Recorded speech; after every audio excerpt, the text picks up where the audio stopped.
सभी को मेरा नमस्कार। आज है 16 फरवरी। तो आज का वीडियो का टॉपिक है पॉलिटी यानी भारत की राज व्यवस्था। आज की क्लास में हम सबसे महत्वपूर्ण टॉपिक भारत का नियंत्रण एवं महालेखा परीक्षक यानी कैग, जिसे सीएजी कैग बोलते हैं, इन अनुच्छेद 148 से लेकर अनुच्छेद 151 तक किसके भारत के नियंत्रण और महालेखा परीक्षक के बारे में दिया गया है। क्या होता है भारत का नियंत्रण और महालेखा परीक्षक? जो सरकार, सामान्यतः भाषा में बोल सकते हैं, जो सरकार भारत की संचय निधि से धनराशि खर्च करती है, यानी कि जो सरकार धनराशि खर्च करती है तो उसके व्यय की समीक्षा करती है, यानी सरकार ने किस मद में कितना रुपए खर्च किया है, किस सेक्टर में कितना रुपए खर्च किया है, तो उसके आय व्यय का क्या चीज लेखा तैयार करती है। तो चलिए समझते हैं अनुच्छेद 148 से लेकर अनुच्छेद 151 भारत का नियंत्रण एवं महालेखा परीक्षक के बारे में। सबसे पहले बात करें अनुच्छेद 148 से लेकर 151 तक किसके बारे में दिया गया? भारत का नियंत्रण और महालेखा परीक्षक, शॉर्ट फॉर्म में बोलते हैं सीएजी कैग। अच्छा, भारत का नियंत्रण और महालेखा परीक्षक भारतीय संविधान के किस भाग के अंतर्गत दिया गया? तो भाग 5 के अंतर्गत क्या चीज भारत के नियंत्रण और महालेखा परीक्षक के बारे में बताया गया है। तो चलिए स्टार्ट करते हैं।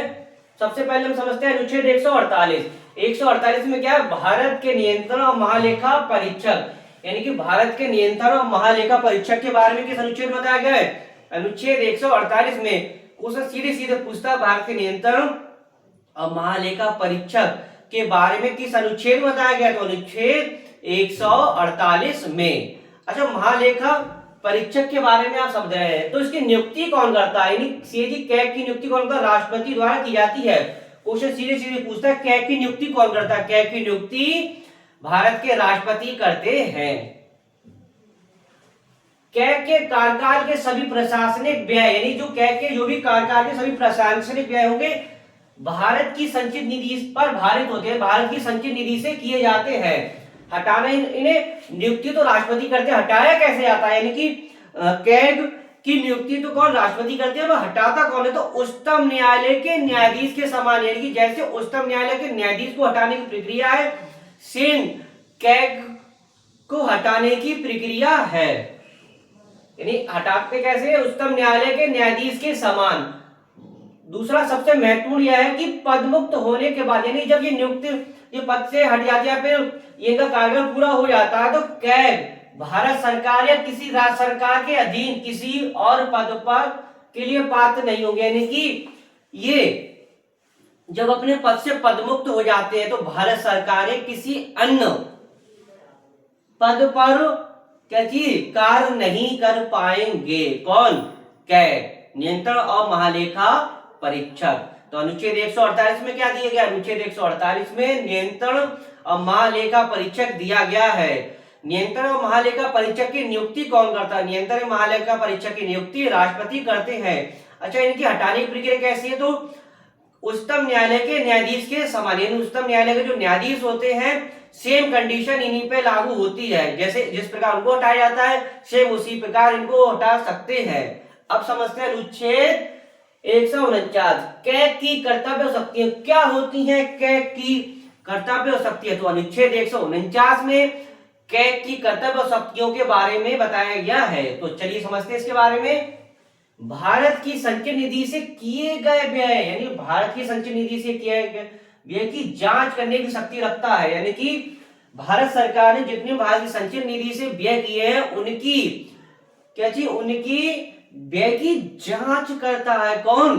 नियंत्रण और महालेखा परीक्षक। तो इसके पास यह शक्ति है, यानी कि जो भारत सरकार ने जो भारतीय संचय निधि से जो भी व्यय किए उसकी क्या चीज? व्यय की जांच करेगी।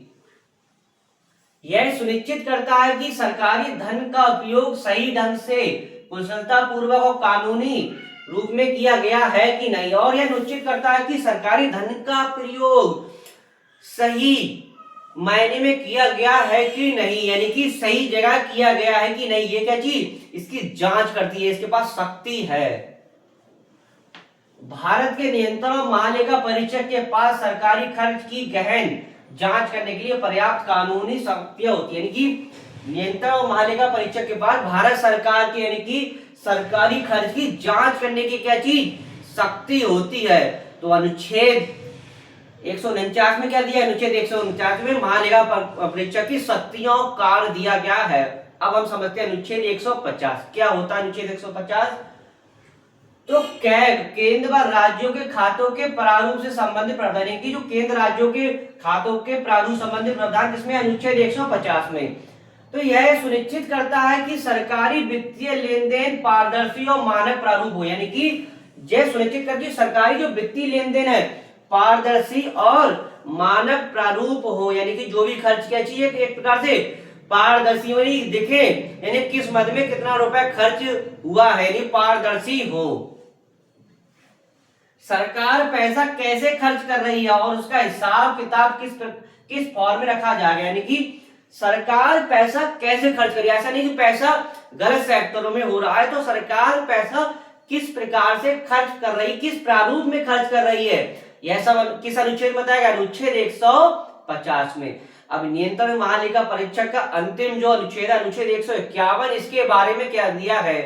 तो अनुच्छेद 151 क्या था, जो नियंत्रण महालेखा परीक्षक जो केंद्र सरकार या फिर राज्यों की जो खर्चों की व्यय की जांच करती है, तो उसको किसके समक्ष अपनी रिपोर्ट प्रस्तुत करती है, तो राष्ट्रपति के समक्ष, केंद्र में राष्ट्रपति के समक्ष, और राज्यों की बात आएगी तो राज्यपाल के समक्ष। और केंद्र में जब पेश करेगी तो राष्ट्रपति क्या चाहिए, दोनों सदनों में, किसमें, लोकसभा और राज्यसभा में रखेंगे। और राज्यों की बात होगी तो हाँ, राज्यपाल को पेश कर, राज्यपाल इसे कहाँ, विधान परिषद में पेश करेंगे। अब समझते हैं अनुच्छेद 151, कैग द्वारा रिपोर्ट राष्ट्रपति और राज्यपाल को सौंपना। भारत के संघ के खातों से संबंधित रिपोर्ट राष्ट्रपति को सौंपता है, जो इसे संसद के दोनों सदनों के सामने रखते हैं, लोकसभा प्लस राज्यसभा। यह किस अनुच्छेद दिया है, अनुच्छेद 151 आर्टिकल 1 में। अब अनुच्छेद 151 आर्टिकल 2 में क्या दिया गया, राज्यों की बात होगी। किसी राज्य के खातों से संबंधित रिपोर्ट राज्य के राज्यपाल को, यानी कि राज्यों की बात हुई तो राज्य के राज्यपाल को सौंपना, जो इसे राज्य के विधानमंडल यानी विधानसभा विधान परिषद के सामने रखते हैं। तो अनुच्छेद 148 से 151 के बीच में आपने आज की क्लास में क्या समझा, एक बार फिर से शॉर्ट रिवाइज कर सकते हैं। अनुच्छेद 148 नियंत्रण और महालेखा परीक्षक, यानी जिसे बोलते हैं कैग।